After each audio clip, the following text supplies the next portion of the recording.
നമുക്കെല്ലാവർക്കുമുള്ള മിക്കവാറും എല്ലാവരുടെയും പ്രോബ്ലമാണ് ഈ ഗ്രേ ഹെയർ അല്ലെ നരച്ച മുടി എന്നുള്ളത്. നരച്ച മുടി ഒരു കോൺഫിഡൻസിനെ തന്നെ ബാധിക്കും. അപ്പോൾ ഞാൻ കുറച്ച് ദിവസമായിട്ട് ഹെന്ന ചെയ്യാത്തതുകൊണ്ട് നല്ലോണം കുറച്ച് ഗ്രേ ഹെയർ നന്നായിട്ട് വന്നിട്ടുണ്ടായിരുന്നു.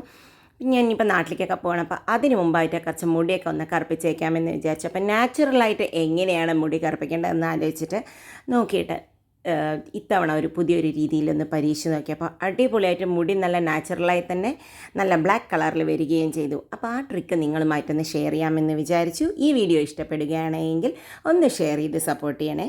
അപ്പോൾ അതിനായിട്ട് ഇവിടെ നിന്ന് ഹെന്ന തയ്യാറാക്കാനായിട്ട് ഞാൻ എടുത്തത് ഒരു അയണിൻ്റെ തന്നെ ഒരു ചീനച്ചട്ടി വാങ്ങിയിരുന്നു. ഇതിന് വേണ്ടി തന്നെ വാങ്ങി വെച്ചാണ് ഒരു ചീനച്ചട്ടി. ഇനി അതിലേക്ക് ആവശ്യത്തിന് ഹെന്ന ഇട്ട് കൊടുത്തു. നിങ്ങളുടെ മുടിക്കനുസരിച്ച് ഹെന്ന ഇട്ട് കൊടുക്കാം. പിന്നെ ഒരു 4 ടേബിൾ സ്പൂണോളം ഉണക്ക നെല്ലിക്ക പൊടിച്ചതാണ് ഇട്ട് കൊടുത്തത്. അതും പൊടി വാങ്ങിക്കാൻ കിട്ടിയിരുന്നു. ഇനി രണ്ടിനെയും കൂടി നന്നായി ഒന്ന് ഞാനൊരു സ്പൂൺ കൊണ്ട് മിക്സ് ചെയ്തു. ഉണക്ക നെല്ലിക്ക മുടിക്ക് നല്ല ഹെൽത്തിന് നല്ലതാണ് എന്നുള്ളത് കൊണ്ടാണ് അത് മിക്സ് ചെയ്തത്. അതുപോലെ തന്നെ നല്ലൊരു കളറും കിട്ടിക്കോട്ടെ എന്ന്. പിന്നെ കട്ടൻ ചായയിലാണ് ഇത്തവണ മിക്സ് ചെയ്തത്. കട്ടൻ ചായ എന്ന് പറഞ്ഞാൽ നല്ല കടുപ്പത്തിൽ ഒരു 2 സ്പൂൺ പൊടിയോളം ഞാൻ നല്ലോണം വെള്ളത്തിലിട്ടിട്ട് തിളപ്പിച്ചിട്ട് കടുപ്പിച്ചിട്ടുള്ള കട്ടൻ ചായയാണ് മിക്സ് ചെയ്തത്. ഇനി അതിനെ വെച്ച് നല്ലോണം ഒന്ന് മിക്സ് ചെയ്തെടുത്തു. ആവശ്യത്തിന് വെള്ളമൊക്കെ ഒരുപാട് വെള്ളം ഒഴിച്ചില്ല. അപ്പോൾ അത് ഒഴുകി വരാനുള്ള ഒരു ബുദ്ധിമുട്ട് ആലോചിച്ചിട്ട് ഇപ്പോൾ ഇതാ ഹെന്നയുടെ മിക്സ് റെഡിയായി വന്നപ്പോൾ അതിനെ ഞാൻ എടുത്ത് വെച്ചിട്ടുണ്ട്. ഇനി നാളെയാണ് ചെയ്യുന്നത്. രാത്രി ചെയ്ത് വെച്ചിട്ട് പിറ്റേ ദിവസം ഉപയോഗിക്കുന്നതാണ് നല്ലത്. അപ്പോൾ ഇതാ പിറ്റേ ദിവസം ആയിട്ടുണ്ട്. അപ്പോൾ തന്നെ കണ്ടോ അയണിൻ്റെ ആ ഒരു കണ്ടൻറ്റും ഒക്കെ കൂടി വന്ന് നമ്മുടെ ഹെന്നയുടെ കളറൊക്കെ ഒന്ന് മാറിയിട്ടുണ്ട്.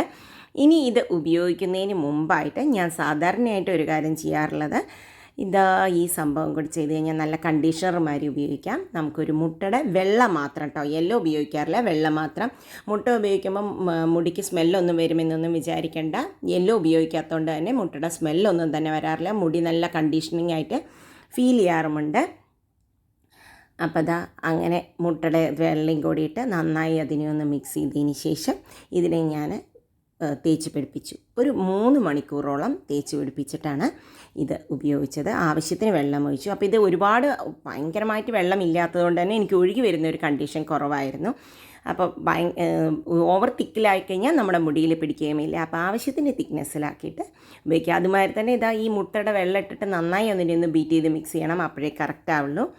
ഇതാ ഞാൻ തേച്ച് കഴിഞ്ഞ് ഹെന്നയൊക്കെ തേച്ച് കഴിഞ്ഞ് വന്നപ്പോഴാണ് ഈ അവസ്ഥ കേട്ടോ. കളറ് കണ്ടോ, ഇപ്പോൾ ഒരു ബ്രൗണിഷാണ് എൻ്റെ മുടിയുടെ കളർ ഉണ്ടായിരുന്നത്. ഒരു ഗോൾഡനിഷ് ബ്രൗൺ ആണ് വന്നത്. അപ്പോൾ ഇത് എനിക്ക് അത്രത്തോളം ഇഷ്ടമായില്ല. കാരണം ആ ഗ്രേ ഹെയറിനേക്കാൾ ബ്രൗൺ ഹെയർ കൂടുതൽ ഫീൽ ചെയ്തു. ഞാൻ ഇനി ഒരു ഇൻഡിഗോൻ്റെ ഒരു മിക്സും കൂടി ചെയ്യാമെന്ന് വെച്ചു. അത് പിറ്റേ ദിവസമാണ് ഞാനിത് ചെയ്യുന്നത്. അതായത് ഹെന്ന ചെയ്തതിൻ്റെ പിറ്റേ ദിവസം. അന്ന് വെറുതെ ഹെന്ന തേച്ച് കഴുകി കളഞ്ഞത് മാത്രമേ ഉണ്ടായിരുന്നുള്ളൂ. ഇൻഡിഗോ പൗഡർ ഇട്ടു. 2 പാക്കറ്റ് ഇൻഡിഗോ പൗഡർ ഇട്ടിട്ടുണ്ട്. അതിലേക്ക് ഒരു നുള്ള ഉപ്പ് ഇട്ട് കൊടുത്തു. ഞാൻ വെറും ഇൻഡിഗോ പൗഡർ തേച്ചിരുന്നു ഇതിനു മുമ്പ്. പക്ഷേ എനിക്ക് എഫക്റ്റീവായിട്ട് ഫീൽ ചെയ്തില്ലായിരുന്നു. ഇത്തവണ ഞാൻ ഒന്നും കൂടി പരീക്ഷിക്കാനായിട്ടാണ് ഈ രീതിയിൽ ട്രൈ ചെയ്തത്. എന്നിട്ട് ലുക്ക് വാം വാട്ടറാണ് കേട്ടോ, ചെറിയ ചൂടുള്ള വെള്ളത്തിലാണ് നമ്മുടെ ഇൻഡിഗോ പൗഡർ മിക്സ് ചെയ്യേണ്ടത്. ഞാൻ വെറുതെ ഇൻഡിഗോ പൗഡറിനെ എടുത്ത് തേച്ചപ്പോൾ എൻ്റെ മുടിയിൽ ഒട്ടും തന്നെ പിടിക്കുകയോ കളർ ചേഞ്ച് വരികയോ ഒന്നും തന്നെ ചെയ്തില്ല. ഈ രീതിയിൽ ഇൻഡിഗോ പൗഡർ ചെയ്തപ്പോൾ എനിക്ക് കറക്റ്റായി.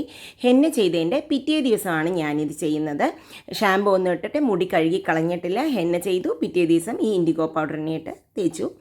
അപ്പോൾ ഇതൊക്കെ മിക്സ് ചെയ്ത് വന്നിട്ടുണ്ട്. ഇതിന് ഒരു 15 മിനിറ്റ് ഇൻഡിഗോ പൗഡറിനെ നമ്മൾ അടച്ച് വെക്കണം. 15 മിനിറ്റിൽ കൂടുതൽ സമയം വെക്കേണ്ട ആവശ്യമില്ല. അപ്പോൾ ഇതൊരു 15 മിനിറ്റ് കഴിഞ്ഞിട്ടുണ്ട്. അപ്പോൾ ഇത് കണ്ടപ്പോൾ ഡൈ ഒക്കെ റിലീസായിട്ടുണ്ട്. ഇതിൽ ആ കളർ തന്നെ മറികണ്ടോ, ഇതൊരു ബറൂണ്ടിൻ്റെ കളറിലാണ് വന്നിട്ടുള്ളത്. ഇതിനെ ഒരുപാട് നേരം ഇട്ട് മിക്സ് ചെയ്യാനും പാടില്ല. ഇനി ഇതിനെ പോയിട്ട് തേച്ചൊരു 3 മണിക്കൂർ കഴിഞ്ഞിട്ടാണ് ഇത് വെച്ചിട്ട് കുളിക്കുന്നത്. അധികം നേരം ഇളക്കാൻ പാടില്ല ഇൻഡിഗോ പൗഡർ. അപ്പോൾ ഇതാ തേച്ച് കുളിച്ച് കഴിഞ്ഞ് വന്നിട്ട് എങ്ങനെ ഉണ്ടെന്ന് നോക്കാം. ഇതാ ഞാൻ നല്ലോണം തേച്ച് 3 മണിക്കൂർ പിടിപ്പിച്ച് വെച്ചതിന് ശേഷമാണ് കുളിച്ചത്. നല്ല അടിപൊളിയായിട്ട് നല്ല ബ്ലാക്കിഷ് ആയിട്ട് തന്നെ വന്നിട്ടുണ്ട്. ഭയങ്കര ബ്ലാക്ക് അല്ല, എന്നാൽ ബ്രൗണിഷ് ബ്ലാക്ക് ആയിട്ട് അടിപൊളിയായിട്ട് വന്നിട്ടുണ്ട് കേട്ടോ. അപ്പോൾ ഇങ്ങനെ നിങ്ങളൊന്ന് ട്രൈ ചെയ്ത് നോക്കി അഭിപ്രായങ്ങളൊക്കെ അറിയിക്കുമല്ലോ. ബൈ.